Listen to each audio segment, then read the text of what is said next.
आप जाएँ आकर, you get yourself registered, okay, you select supervisor and start working.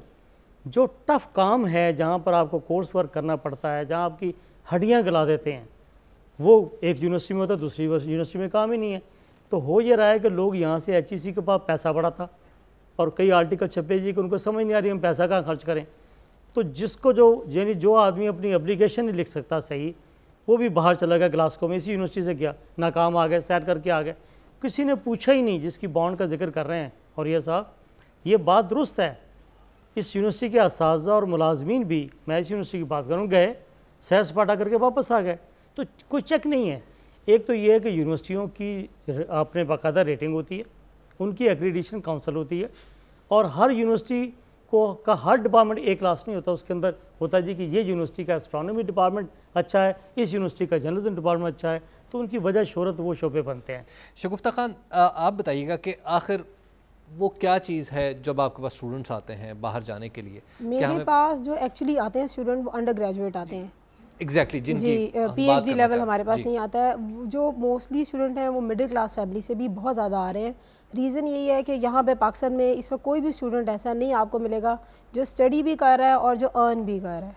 उनको वहाँ पे 2000 पाउंड दे दिए, 2500 पाउंड दे दिए, एडमिशन मिल गया, उसके बाद वो अपनी फैमिली को बाय कह के चले जाते हैं। उन्होंने वहाँ पे स्टडी भी करनी है, वहाँ पे अर्निंग भी करनी है। वो इन्वायरमेंट ही ऐसा है, सब स्टडी कर रहे हैं, सब अर्न कर रहे हैं, और एंड ऑफ द डे आपके जो 2 इयर्स हैं, 4 इयर्स हैं, जब आपने स्पेंड कर भी दिए, एंड ऑफ द डे आपके पास डिग्री भी होती है और आपके पास अपनी सेविंग्स भी होती हैं और एक्सपीरियंस भी होता है। वो ये एक बड़ी बुनियादी बात है। इस पर हम ब्रेक के बाद गुफ्तगू करेंगे। अभी वक्त हुआ है ब्रेक का। आप देख रही है बदलता पाकिस्तान।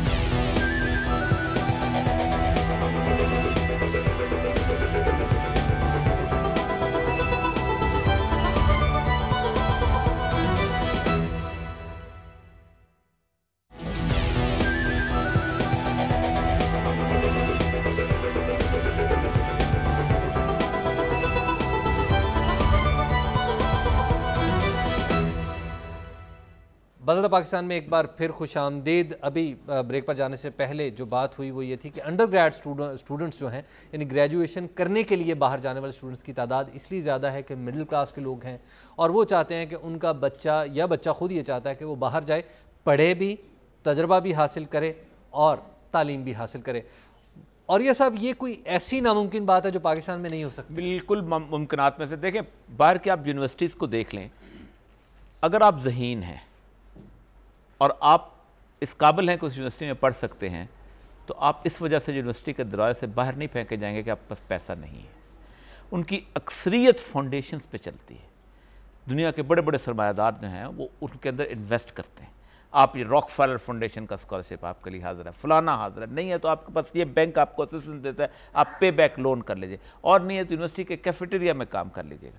मसला सारा ये है कि लेकिन हमारे इन बच्चों में से क्या यूनिवर्सिटी के कैफेटेरिया में कोई काम करेगा? मसला सारा यही है कि हमारा मसला ये है कि एक BBC की डॉक्यूमेंट्री आई थी कि चौधरियां दे कमी पुत्र, खारियां के अंदर जितने लोग हैं ये सारे यहाँ पर वड़ैच हैं, गुज्जर हैं, जट हैं, और वहाँ जाकर मिस्त्री का, मजदूर का और गटर साफ करने का काम करते हैं। उसकी एक वजह यह है कि हमने डिग्निटी ऑफ लेबर यहाँ पैदा ही नहीं की।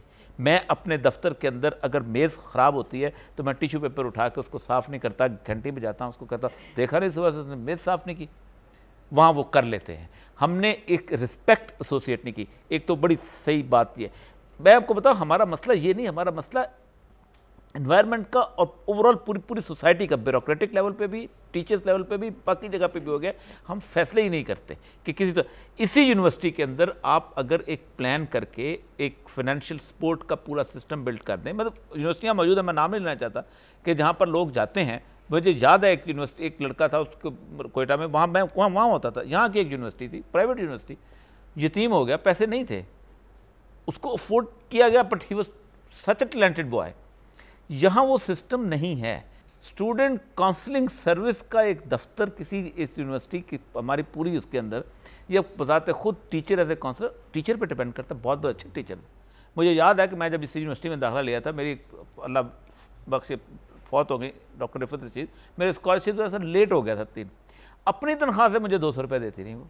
जी, एक सवाल है जी दोस्त, जहाँ पे दोहरा निज़ामी तालीम भी हो और 63 बर्स में हम एक पॉलिसी भी ना बना सके हों, तो वहाँ पे तालिब इल्म जो है यकीनी सी बात है बाहर की यूनिवर्सिटियों को देखेंगे कि वहाँ पे हमें दीगर सहूलियात भी दी जा रही हैं, तो इसके बारे में आप क्या कहना चाहेंगे? देखिए, दो नज़रियाती मुल्क हैं। आप नज़रियाती बात, एक चाइना और एक ईरान, दो की मिसाल मैं दे सकता हूँ। ईरान ने भी कुछ अर्सा के लिए अपनी यूनिवर्सिटी तालीमी इदारे बंद कर दिए और बिठा लिया सारे टीचरों को कि भाई एक सिलेबस तरतीब तो पहली से लेके मास्टर्स तक। चाइना ने भी यही किया, कल्चर रेवोल्यूशन के अंदर उन्होंने बंद कर दिया। उन्होंने कहा हमें एक सिलेबस तरतीब देंगे और उसके हिसाब से चलेंगे। ये उन्होंने कहा ये हम ये जो सर खंजीर का और धड़ बकरी का वाला निज़ाम तालीम हम नहीं चला सकते। सीधी सीधी बात है। एक हमने कुछ नहीं किया ना। अब ये बात नहीं, ये सवाल ना कि हम किए ही नहीं कुछ, सिंपल सी बात है। मुगीसुद्दीन शेख साहब, मैं इसमें ऐड करना चाहूँगा। देखें, और ये साहब ने जो बात की है, इन्होंने तो ये आपको बताया ना कि जब तक निज़ाम नहीं बदलेगा, ये निज़ाम तालीम नहीं बदलेगा। इन्हें दूसरे मानों में आप ईरानी तर्ज का इनकलाब लाएँ या चाइनीज़ तर्ज का इनकलाब लाएँ, तब ये तब्दीली हो सकती है। डॉक्टर साहब, एक बड़ी प्रैक्टिकल चीज़ है जिस पे उन्होंने भी बात की और शगुफ्ता ने भी बात की कि क्या हमारे स्टूडेंट्स, एक स्टूडेंट आपके पास आता है, वो कहता है कि जनाब मुझे ये प्रॉब्लम है, आप उसे क्या कहेंगे कि तुम जाओ, ये सामने कैंटीन है, इस पे काम कर लो, और वो करने के लिए तैयार हो जाएगा? या यूनिवर्सिटी के पास ये पुलिसिंग का काम है, तुम गार्ड बन जाओ कुछ दिन के लिए, क्या गार्ड बनेगा हमारा स्टूडेंट? देखें, जो बात आप कह रहे हैं इसका बुलेट सोल्यूशन नहीं है कि आप मुआशरा इधर बह रहा हो और आप जाके कहें कि ये आप नाली साफ़ करो, वो करना शुरू कर दे।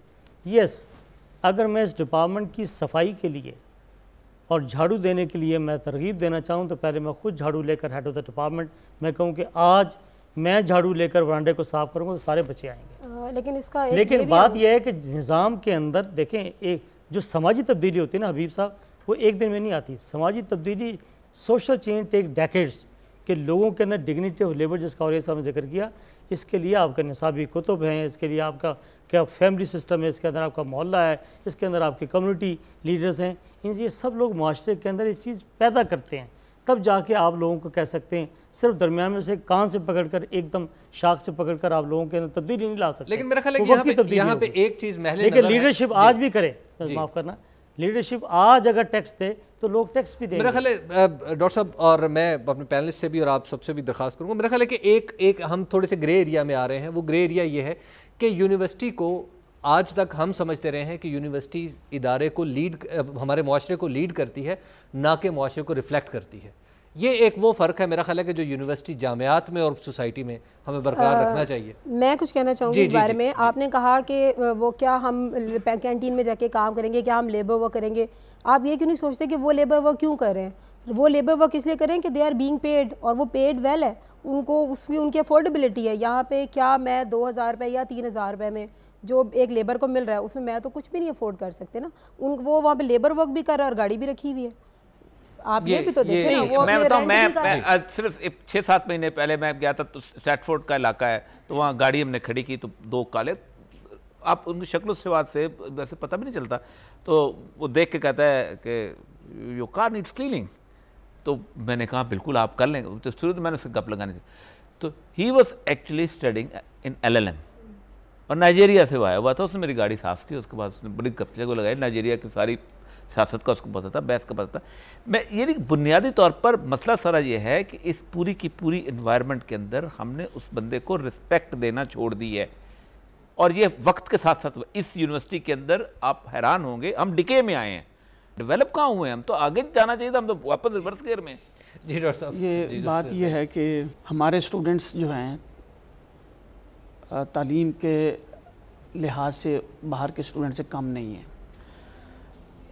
मैं यूनिवर्सिटी ऑफ एजुकेशन में PhD स्टूडेंट्स हमने बाहर भेजे हैं वहाँ PhD करने के लिए। जो अच्छा स्टूडेंट है वहाँ पर भी वो अच्छा परफॉर्म करता है और उसने टॉप पोजीशंस ली हैं वहाँ पर। तो ये तालीम के हवाले से कम नहीं है। अगर अच्छे डिपार्टमेंट में हैं, अच्छी इनको एजुकेशन मिली है तो बाहर भी अच्छा परफॉर्म करेंगे। जो स्टूडेंट यहाँ नहीं इंटरेस्ट लेता है एजुकेशन में और वैसे ही वक्त गुजारने आया, वो वहाँ पर भी वक्त गुजार के आ जाता है, नहीं पढ़ता। ये हकीकत है। Brilliant student, this is individual effort. वो शो अप करता है, चाहे यहाँ रहे चाहे वो बाहर के मुल्क में रहे।